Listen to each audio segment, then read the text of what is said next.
What is up, guys? It's the Sound Alchemist, part of One Mind Syndicate, and today I'm back to talk about Warhammer 40k. Today, however, I'm talking about some huge news that got revealed just out of nowhere over on the Warhammer community page, and it's mind-boggling. So, for the past few weeks, April 1st to be exact, we got confirmation that the squats were going to be a returning playable race for Warhammer 40k. The squats have a very rich lore that dates back to, I believe, 2nd edition, and it's very interesting because we get a new twist on an Imperium flavored army. So, if you don't know what the squats are, they're essentially space dwarves. They're all about technology, artifacts, toughness, that kind of thing. And let's take a look at what was showcased over on the Warhammer community page, because it's some pretty crazy lore that somewhat shakes up the galaxy. So let's dive right in.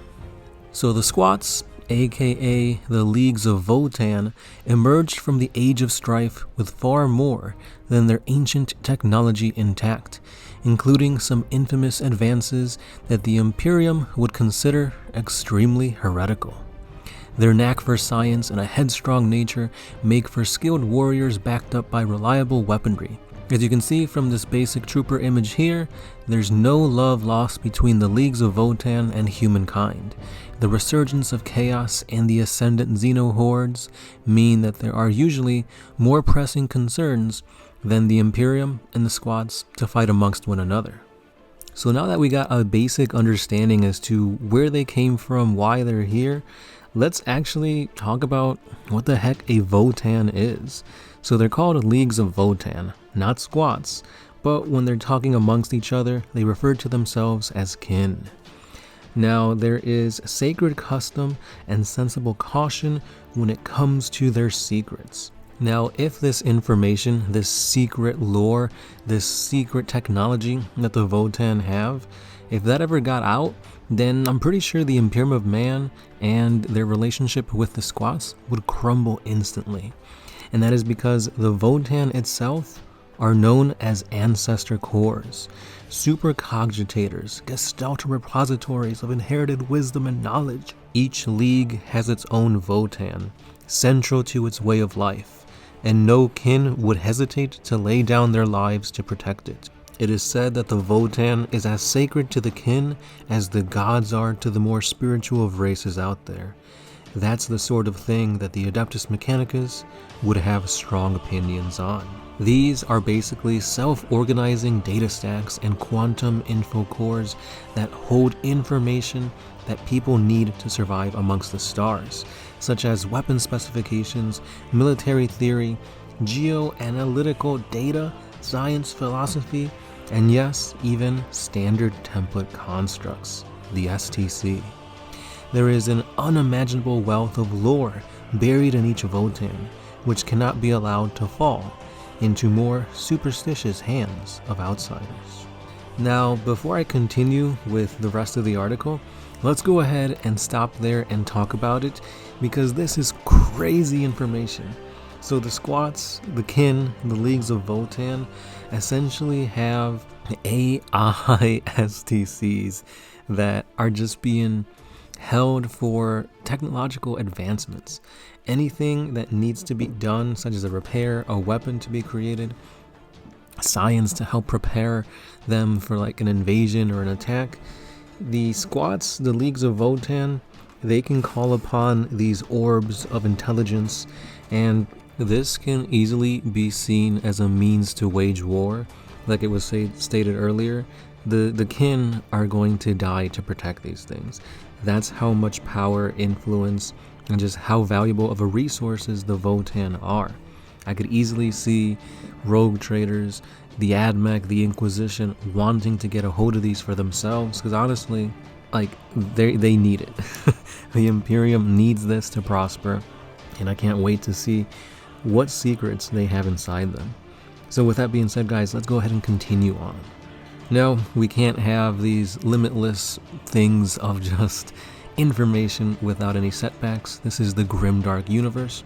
So it turns out that these machines of near limitless power do eventually run out of memory. Whoever first created these marvels did not design them for tens of thousands of years of constant operation. The sheer weight of data that they are forced to compute has begun to take a toll on them. Some have developed idiosyncrasies, aka personalities, when once the kin would have received an answer to a tough question in a matter of moments. Now, sometimes it could take decades or even centuries for that information to be readily available to them. Day by day, year by year, the ancestor cores become more eccentric and mercurial. Now that's some pretty crazy stuff. I don't know about you guys, but that reminds me of the magic conch shell from SpongeBob. You ask it a question and it'll give you an answer. When? Where? Why? What that answer will be, you don't know when it's coming, but it will give you an answer nonetheless. And if you don't survive to get that answer, eventually it'll just start giving out information from like previous years, previous decades that others have asked. And if none of that is recorded, if none of that is kind of kept up to date or logged, then the information given would just be like nonsense to whoever's there to listen to it. So these things are super important. The whole thing with them getting personalities is pretty crazy, because they're not just a piece of technology anymore.